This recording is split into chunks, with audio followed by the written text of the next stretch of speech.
Hello दोस्तों, मैं हूं आपका दोस्त एडवोकेट शिवेंद्र प्रताप सिंह। आज हम बात करेंगे, यदि किसी की जमानत ले ली जाए। कहने का ये मतलब कि अगर आप किसी भी अभियुक्त की जमानत ले लेते हैं, अर्थात उसके केस में आप जमानतदार हो जाते हैं, तो क्या आने वाले समय में आपको परेशानी का सामना करना पड़ सकता है। और साथ ही साथ बात करेंगे कि क्या जमानतदारों का दायित्व होता है, क्या लायबिलिटी होती है कोर्ट में, क्या उनको उतना अर्थदंड आगे चल के देना पड़ सकता है। इसके बारे में आज हम बात करेंगे। सबसे पहले तो ये आप जान लीजिए,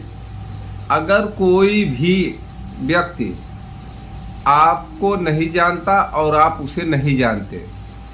कहने का ये मतलब है कि किसी भी अभियुक्त को या किसी भी अपराध में बनाए गए अभियुक्त को या किसी भी अपराधी की जमानत तब तक नहीं लेनी चाहिए कि जब तक आप उसको अच्छे से भली भांति जानते पहचानते न हो। पहली बात तो किसी भी टर्म ऑफ कंडीशन पे आपको जमानत, जिसको आप जानते नहीं उसकी जमानत बिल्कुल लेना ही नहीं चाहिए। दूसरी बात ये, अगर मान लेते आपका कोई रिश्तेदार है, किसी मुकदमे में अभियुक्त बनाया गया है या किसी अपराध में वो अपराधी है और उसकी जमानत लेनी आवश्यकता हो पड़ जाए कि भाई ठीक है, रिश्तेदार है, नातेदार है, घर है, परिवार है, कोई इस तरह का व्यक्ति है, उसकी जमानतदार आप उसका बनते हैं, उसकी जमानत लेते हैं, तो आप सबसे पहले ये जान लीजिए कि अगर वो व्यक्ति आगे चल के कहीं गायब हो गया, फरार हो गया, तो कोर्ट जो जमानत की धनराशि है, अर्थात मान लेते हैं कि 50,000 रुपए की का जमानत आपने लिया है,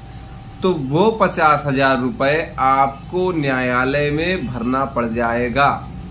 अब एक मेरे सब्सक्राइबर दोस्त ने ये फोन किया मुझे और बताया, पूछा सवाल हमसे कि मैंने किसी की जमानत लिया और वो व्यक्ति आज से करीब 3-4 साल तक, लगभग 3-4 साल से आज तक फरार चल रहा है, पता नहीं कहां चला गया है, बेच वोच के जमीन। अब कोर्ट उसके नाम से सम्मन वारंट जारी कर रहा है, BW जारी कर रहा है, कुर्की का भी आदेश जारी करेगा कि भाई आओ और न्यायालय में तुम अपनी धनराशि जब्त कराओ, अपनी जो संपत्ति है। तो उन्होंने ये फोन करके हमसे पूछा कि वकील साहब, इसमें लाभ क्या मुझे मिल सकता है। 40% विकलांगता में भी वो आया, मतलब जिसने भी जमानत लिया वो विकलांग भी हो गया, तो क्या उसे कोर्ट से राहत मिल सकती है। राहत का ये मतलब हो गया कि हो सकता है 40,000 की जमानत आपने ली है तो 25,000 कर दे कोर्ट, बस इससे ज्यादा नहीं मिलेगी। तो कहने का ये मतलब है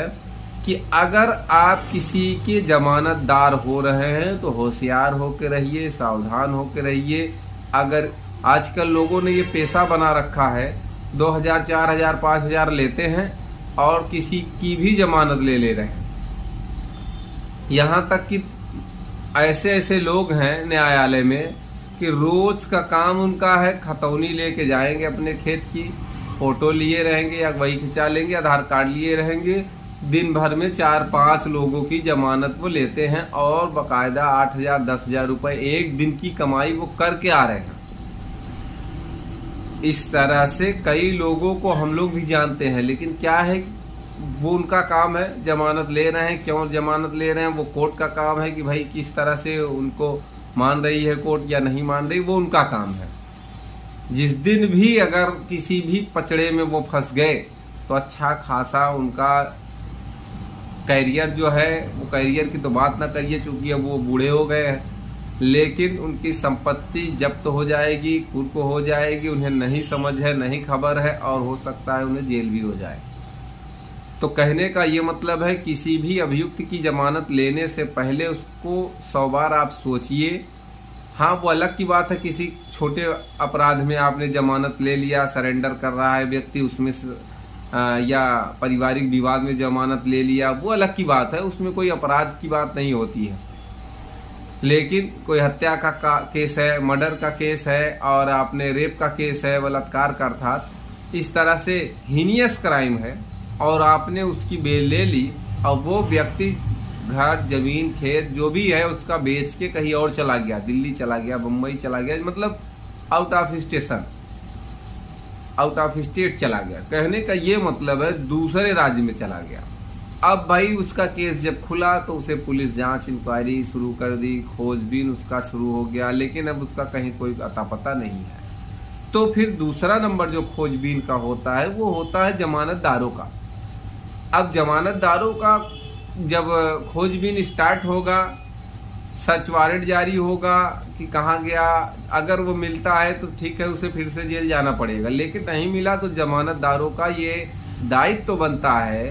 कि लिया गया जो जमानती है, जो जमानत लिए हैं उसे वो पेश करें, वो हाजिर करें, या फिर जो जमानत राशि उन्होंने ये वादा किया है कोर्ट से, शपथ पत्र दिया है कि हम इन्हें जानते पहचानते हैं, अगर ये किसी कारणवश न्यायालय नहीं आ पाएंगे तो हम इतनी धनराशि दे होगा, ये सारी चीजें उसमें लिखा होता है कोर्ट के कागज में, तो वो उनको देना पड़ जाएगा। उम्मीद करता हूँ, आशा करता हूँ आज की जानकारी आपको पसंद आई होगी। अगर जानकारी पसंद आई तो वीडियो को लाइक करिए, शेयर करिए, यूट्यूब चैनल SP 72 कानून प्रयागराज को जरूर सब्सक्राइब